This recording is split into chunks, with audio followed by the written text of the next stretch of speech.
अस्सलाम वालेकुम दोस्तों, एक बार फिर चाइना से खबरें आ रही हैं एक वायरस के फैलने की। पिछले कई दिनों से सोशल मीडिया पे कुछ ऐसे वीडियोस वायरल हुए जिसमें चाइना के हॉस्पिटल्स में काफ़ी तादाद में इस वायरस से मुतासिर मरीज दिख रहे हैं। इन मरीजों में फ्लू जैसे सिम्टम देखने को मिल रहे हैं।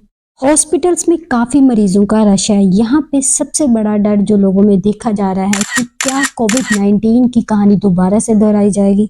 3 साल पहले पूरी दुनिया में जो कोरोना वायरस फैला था, उसकी शुरुआत चाइना के एक शहर वुहान की मार्केट में हुआ था।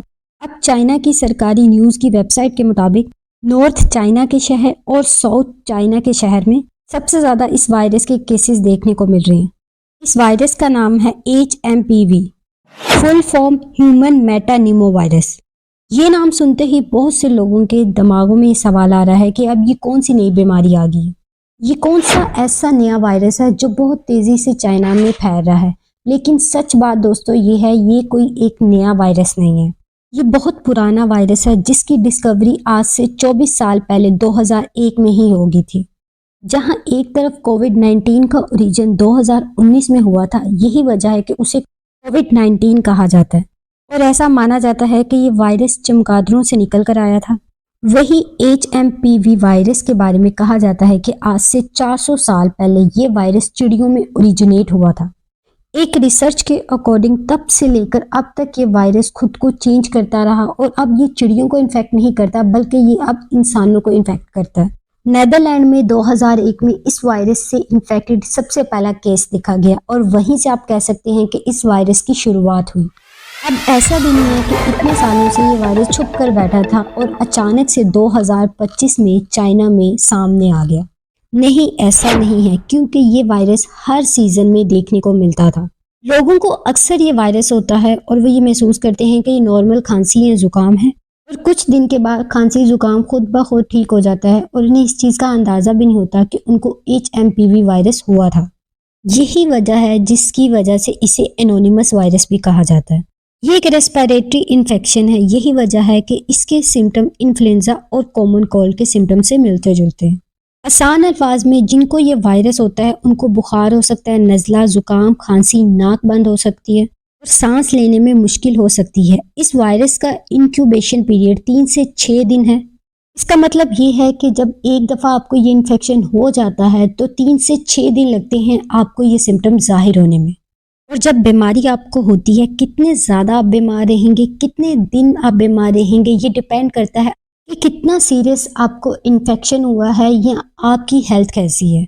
बच्चों और बड़ी उम्र के लोगों में ज़्यादा सीरियस कॉम्प्लिकेशन देखने को मिल सकती हैं, जैसा कि इस वायरस की वजह से उन्हें निमोनिया भी हो सकता है।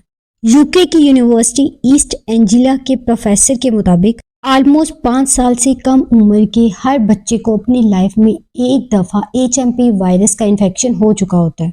उसके बाद ज़िंदगी भर उन्हें अक्सर री इन्फेक्शन होते रहते हैं। अब यहाँ पे ये चीज़ आपको समझ आ गई होगी कि ये बीमारी कितनी कॉमन है। इस वायरस के फैलने का तरीका भी बिल्कुल वैसा ही है जो कॉमन कोल्ड और फ्लू जैसी बीमारियों के फैलने का तरीका है।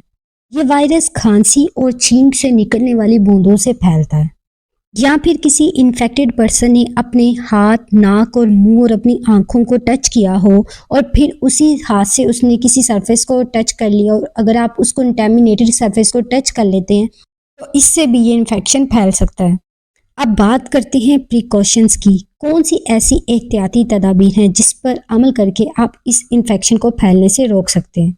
सबसे इम्पॉर्टेंट चीज़, अगर कोई HMP वायरस से इन्फेक्टेड है तो उसको प्रॉपर डिस्टेंस मेंटेन करना होगा। खांसते या छींकते हुए एक रुमाल या कपड़े का इस्तेमाल करें। बहुत से लोग खांसते या छींकते वक्त अपने हाथ का इस्तेमाल करते हैं। हाथ का इस्तेमाल करना बिल्कुल गलत है क्योंकि जो भी ड्रॉपलेट हैं वो आपके हाथ पे आकर लगेंगे और आप इसी हाथ का इस्तेमाल करेंगे किसी सरफेस को टच करने के लिए, हैंडल को पकड़ने के लिए या बटन को दबाने के लिए। इससे ये इन्फेक्शन तेज़ी से दूसरों में फैल सकता है। अगर आप इन्फेक्टेड हैं तो पब्लिक प्लेसेस में जाने से पहले मास्क का इस्तेमाल ज़रूर करें। कुछ भी खाने से पहले अपने हाथों को ज़रूर वॉश करें, चाहे आप हेल्दी हैं या फिर इन्फेक्टेड हैं। अब जहाँ तक बात है ट्रीटमेंट की, ज़्यादातर हेल्दी लोगों को कुछ एक्स्ट्रा करने की ज़रूरत नहीं पड़ेगी। पानी पीते रहें, खुद को हाइड्रेट रखें, घर पे रेस्ट करें। ज़्यादातर लोगों में 5 से 7 दिन में या 7 से 10 दिन में ये इन्फेक्शन खुद ब खुद ठीक हो जाएगा। ज़्यादा प्रॉब्लम उन लोगों में है जिनका इम्यून सिस्टम ऑलरेडी कॉम्प्रोमाइज है किसी बीमारी की वजह से या एज की वजह से। इन लोगों में सीरियस कॉम्प्लिकेशन हो सकती हैं और इनको हॉस्पिटल में एडमिट करवाना पड़ सकता है। इस वायरस को डिस्कवर किए हुए 24 साल हो गए, लेकिन अभी तक इस वायरस की वैक्सीन नहीं बन सकी। फ्लू कॉमन कोल्ड एक ऐसी बीमारी है जो साल में 2 बार हर आदमी को हर बार ज़रूर होती है। जानते हैं ऐसा क्यों है? क्योंकि कॉमन कोल्ड किसी एक वायरस की वजह से नहीं होता। 200 डिफरेंट टाइप के वायरस हैं जिसकी वजह से आपको खांसी बुखार हो सकता है। लेकिन ये कोई परेशानी की बात नहीं है, क्योंकि बहुत से साइंटिस्ट का मानना है कि कॉमन कोल्ड का होना आपके इम्यून सिस्टम को एक्टिव और रिस्पॉन्सिव रखता है। अब आप ये सोच रहे होंगे कि अगर ये प्रॉब्लम इतनी बड़ी नहीं है तो चाइना में क्या हो रहा है। चाइना की national disease control and prevention administration का कहना है कि रिसेंटली उनके यहाँ रेस्पिरेटरी इन्फेक्शन बहुत तेज़ी से फैल रहे हैं। बहुत से कंट्रीज में सर्दियों में एक खराब फ्लू सीजन देखने को मिलता है जिसमें बहुत से लोग फ्लू जैसे वायरस से इन्फेक्टेड हो जाते हैं। इसी तरह अब चाइना में एक बुरा HMPV सीजन देखने को मिल रहा है। अब न्यूज़ चैनल में इस खबर को बहुत बढ़ा चढ़ा के बताया गया है। ऐसे दिखाया गया है कि जैसे एक बहुत बड़ा पैंडेमिक आने वाला हो और दुनिया भर में एक बार फिर से लॉकडाउन लगने वाला है। जब चाइना में कोविड वायरस आया था तो चाइना ने पूरी कंट्री में एक बहुत ही स्ट्रिक्ट लॉकडाउन लगाया था। इसी वजह से चाइना के लोगों को एक काफ़ी अरसे तक कोविड का कोई एक्सपोजर नहीं हुआ। ना सिर्फ कोविड बल्कि बाकी जो रेस्पिरेटरी बैक्टीरिया और वायरस थे उसका एक्सपोजर भी नहीं हुआ। 2023 में जब इस लॉकडाउन को प्रॉपरली ख़त्म किया गया तो अचानक से चाइना की पॉपुलेशन का एक्सपोजर हुआ रेस्पिरेटरी बैक्टीरिया और वायरस से। यही वजह है कि चाइना के लोगों में अचानक से रेस्पिरेटरी इलनेस की एक स्पाइक देखी गई। द गार्डियन में एक्सपर्ट्स का कहना है कि HMP वायरस कोविड वायरस की तरह नहीं है। ये वायरस कई सालों से पहले ही मौजूद था। इसी वजह से बहुत से लोगों में इस वायरस को लेके एक लेवल की इम्यूनिटी मौजूद है। इस पे काफ़ी ज़्यादा रिसर्च की गई जिससे ये बात साबित हुई, जब बच्चा 5 साल का या 5 साल से ऊपर हो जाता है तो वो काफ़ी हद तक इस वायरस के अगेंस्ट इम्यूनिटी डेवलप कर चुका होता है। ये इन्फेक्शन कॉम्प्लिकेशन कॉज करवाता है बच्चों में और लंग डिजीज़ के पेशेंट में।